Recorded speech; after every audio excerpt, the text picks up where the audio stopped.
Assalamualaikum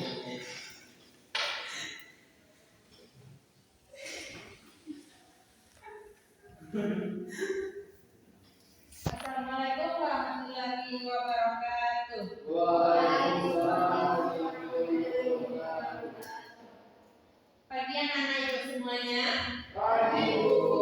Gimana kabarnya hari ini? Alhamdulillah. Kok kurang semangat? Apa belum makan semuanya? Bentar lagi ya. Nanti makannya saya keluar main. Ya Bu. Nah, anak-anak ibu, kita ambil absen terlebih dahulu ya.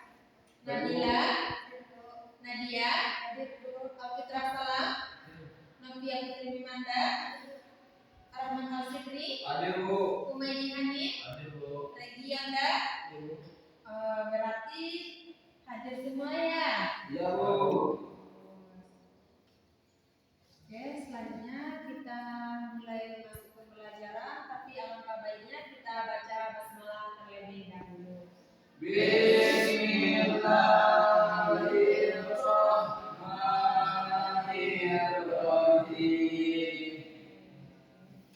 Nah, anak-anak sudah siap belajar hari ini sama Sudah ibu. siap Bu.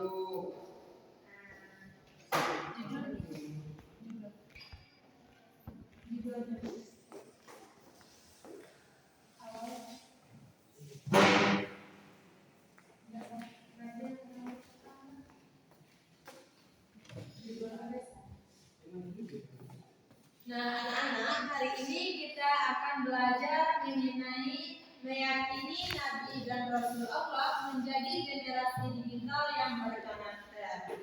Poin yang pertama, kita akan membahas tentang iman kepada Nabi dan Rasul. Anak-anak ibu tahu apa itu definisi iman? Ada yang tahu? Bagus. Jadi, benar yang dikatakan oleh Ananda dan Bila tadi,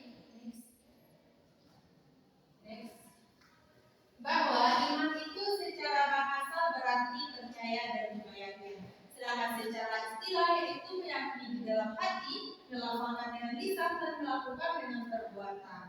Kemudian apa perbedaan Nabi dan Rasul? Nabi yaitu utusan Allah yang diberikan wahyu untuk dirinya sendiri. Sedangkan Rasul juga termasuk utusan Allah, akan tetapi ia diberikan wahyu itu tidak hanya untuk dirinya sendiri, tetapi untuk disampaikan kepada umatnya yaitu manusia. Next.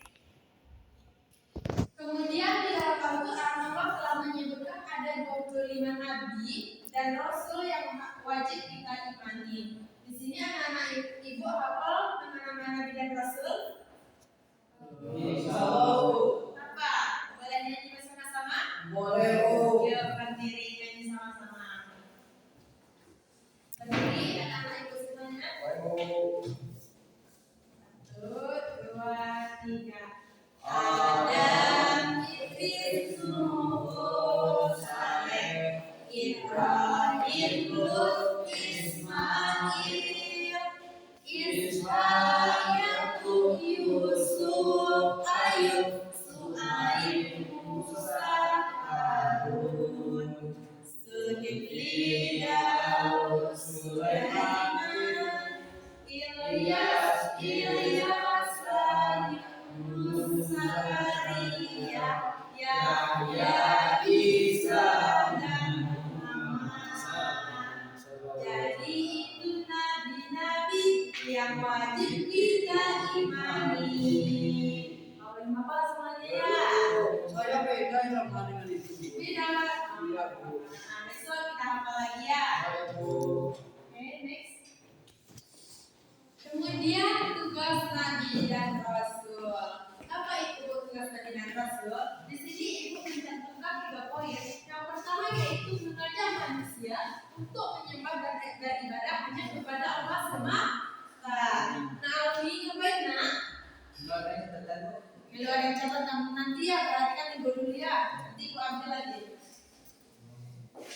Apa tadi tugas Nabi dan Rasul yang pertama? Mengajak manusia untuk menyembah dan beribadah kepada Allah Bu. Bagus. Coba nanti ulangi kembali.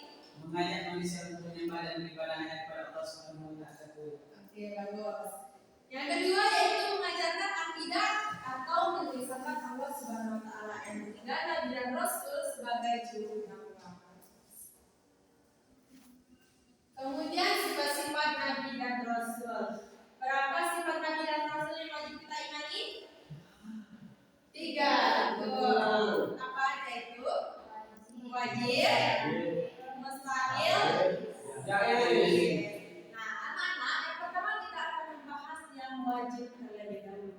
Wajib yang pertama yaitu ada siddiq. Apa itu siddiq? Yaitu benar. Di sini Nabi dan Rasul menyampaikan semua wahyu yang diberikan Allah dan perkataan sehari-harinya itu benar. Yang kedua yaitu amanah. Amanah terpercaya, yaitu Nabi dan Rasul menjalankan semua tugas yang diperintahkan Allah. Kalau Alkitab itu ya, silakan dicinta doa. Ya, jangan lama ya. Kemudian tabligh yaitu menyampaikan semua wahyu kepada umat manusia. Yang terakhir yaitu kata cerdas, yaitu menjelaskan bahwa Nabi dan Rasul menjalankan tugasnya dan kemudian memahami persoalan umatnya dan juga memberikan jalan keluar dari semua permasalahan umatnya. Next. Yang kedua sifat mustahil. Sifat mustahil ini anak-anak sifat yang tidak mungkin dimiliki oleh Nabi dan Rasul. Apa aja itu? Yang pertama yaitu izin, yaitu bohong atau dusta. Jadi anak-anak itu semuanya, Nabi dan Rasul tidak mungkin memiliki sifat ini karena mereka senantiasa selalu terjaga oleh Allah Subhanahu wa taala. Yang kedua, khianat, yaitu tidak dapat dipercaya bahwa Nabi dan Rasul merupakan utusan Allah yang senantiasa terjaga sebagai penyampai wahyu kepada umat manusia. Yang ketiga yaitu hikmah menyembunyikan wahyu. Nabi dan Rasul adalah manusia pilihan Allah sebagai penyampai wahyu atau risalah kepada umatnya. Jadi di sini Nabi dan Rasul tidak mungkin menyembunyikan wahyu. Yang terakhir yaitu balaghah, bodoh. Nabi dan Rasul itu ialah manusia pintar yang dipilih oleh Allah sebagai penyampai agama dan juga melakukan kebaikan sebagai teladan bagi umat manusia. Sampai sini paham anak-anak itu? Insyaallah Bu. Anin, coba sebutkan sifat mustahil yang ada pada Nabi dan Rasul.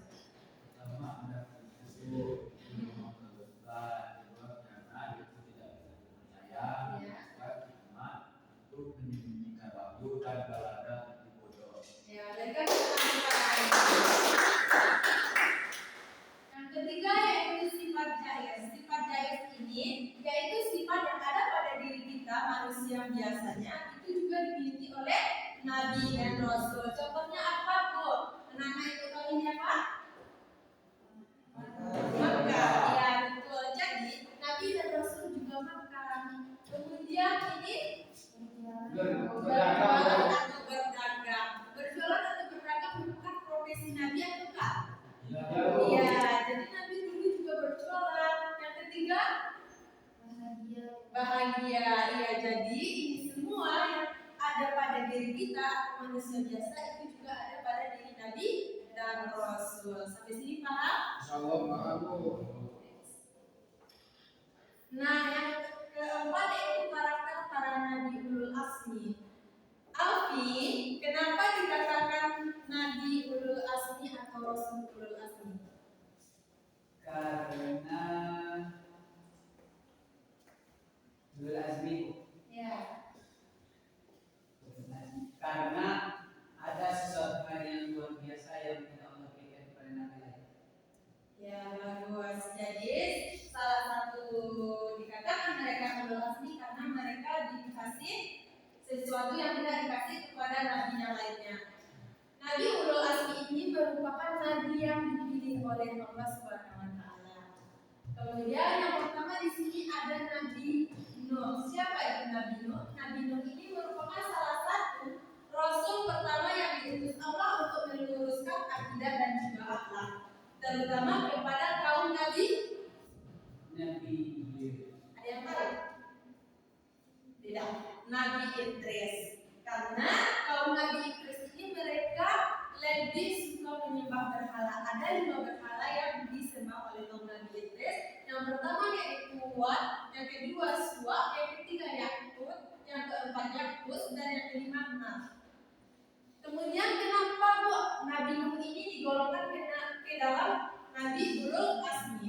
Karena yang pertama yaitu kesabarannya di dalam berdakwah, sehingga kita ketahui ketika usia Nabi Nuh mencapai 1000 tahun, pengikutnya hanya 200 orang, tidak lebih dari itu.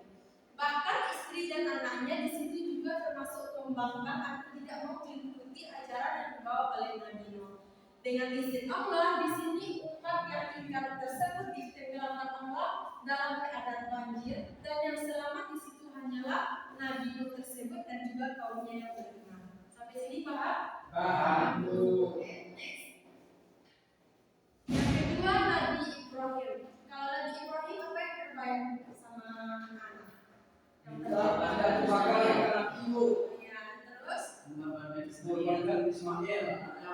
Iya, bagus. Jadi seperti yang digambar ini, Nabi Ibrahim ini yaitu digolongkan kepada Nabi Ulul Azmi karena kesabarannya dan keteguhannya, terutama dalam menghadapi ujian. Dari sejak bayi Nabi Ibrahim ini telah diburu oleh Raja Namrud, karena Raja Namrud di situ memerintahkan untuk membunuh semua anak laki-laki. Kemudian ketika beliau dewasa, beliau menentang penyembah berhala termasuk orang terdekatnya. Bahkan di situ beliau diusir dari kampung halamannya sendiri, dan beliau selamat dari pembakaran hidup-hidup. Ketika beliau ini dibakar hidup-hidup, dia meninggalkan anak dan istrinya. Siapa nama anaknya?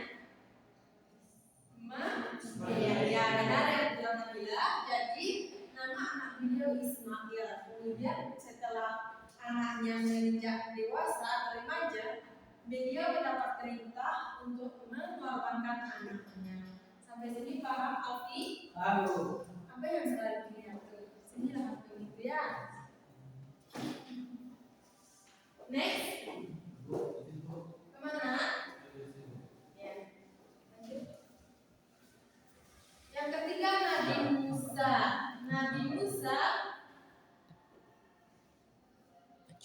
Nabi Musa merupakan Nabi Ulul Azmi karena kesabaran dalam menghadapi dan mendakwahi Fir'aun serta kaumnya yang membangkang. Ketika beliau menerima wahyu di Bukit Sinai, kaumnya menyimpang dan menyembah patung anak sapi yang dibuat oleh Samiri. Samiri ini yang membuat patung anak sapi seperti yang digambar ini.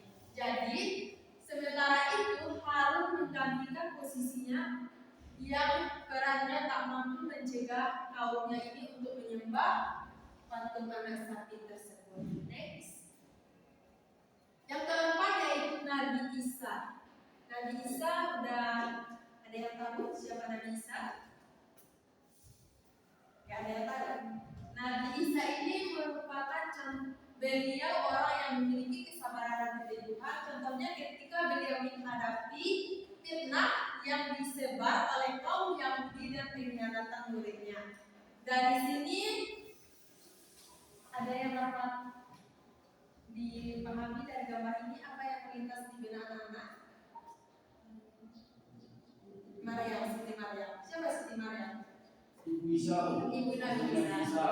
Benar.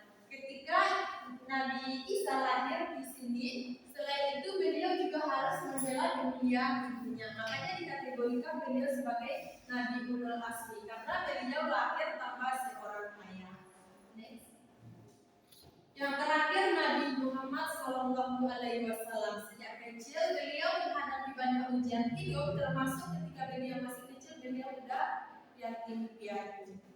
Kemudian beliau mendapatkan perlawanan keras dalam berdakwah. Beliau dihina, diancam, akan tetapi beliau tetap sabar dan bijaksana dalam menghadapi semua ujian tersebut. Dan adapun puncaknya, ketika itu beliau berhasil menaklukkan kota Makkah tanpa adanya pertumpahan darah. Sampai sini paham? Coba kepada anak ibu Novia sebutkan siapa saja Nabi Ulul Azmi yang telah kita pelajari hari ini. Pertama Nabi Nuh, yang kedua Nabi Ibrahim, yang ketiga Nabi Musa, yang keempat Nabi Isa, yang kelima Nabi Muhammad. Bagus. Mereka kekurangan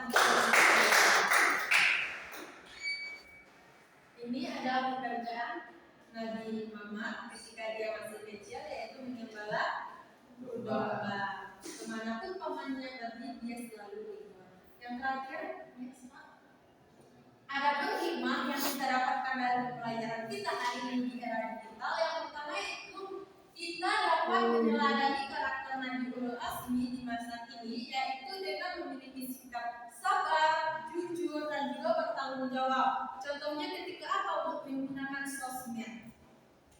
Sigri, Lalu ngapain? kamu Nah, nanti bahasanya ya. lalu Coba berikan contoh ketika sabar memakai sosial media Sigri. apa lu? Coba berikan contoh sikap sabar ketika kita memakai sosial media. Ketika ada orang yang menghujat kita dengan komentar negatif, maka kita tidak boleh terpancing emosi itu. Ya, bagus saya bilang anak-anak sendiri tadi, yang ketika kita mendapatkan komentar negatif, kita harus bersabar dan tidak boleh langsung emosi. Kemudian jujur, tidak boleh menyebarkan berita hoax. Jadi di sini kita dilarang untuk menyebarkan berita tanpa ada kepastian. Sampai sini anak-anak itu bisa paham? Bisa. Bisa. Oke. Mungkin pelajaran kita sampai hari ini cukup materi ini dulu. Akan tetapi jangan lupa tugas untuk anak-anak ibu untuk tugas minggu depan, buat kesimpulan materi kita hari ini serta mappingnya. Sigri masih ngantuk nak? Masih Bu. Nah, jam berapa nih terus malam? Jam 3. Nah, besoknya kita lagi ya. Jam Sekian materi dari ibu, dari anak-anak ibu. Apakah sudah bisa dipahami semuanya atau masih ada yang ingin ditanyakan? Insya Allah.